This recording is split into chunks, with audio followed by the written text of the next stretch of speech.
Soirée de manifestations étudiantes à Budapest, en Hongrie.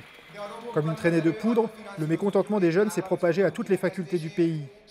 En cause, l'introduction des frais de scolarité à l'université et la réduction du nombre d'étudiants bénéficiant d'une aide de l'État.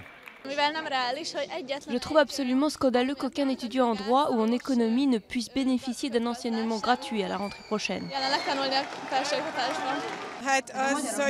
Ces nouvelles mesures ferment complètement les portes de l'ascenseur social.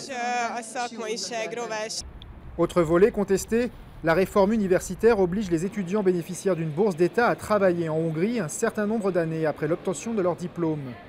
Le gouvernement affirme de son côté qu'il veut développer les prêts étudiants pour financer les études, mais dans le contexte de crise économique, les étudiants ont peur de l'avenir.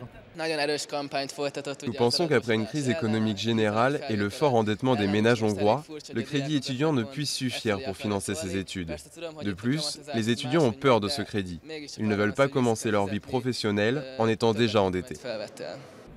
Réduction du nombre d'étudiants boursiers, développement des prêts étudiants, toutes ces mesures traduisent surtout les difficultés financières rencontrées par l'État hongrois confronté à la crise.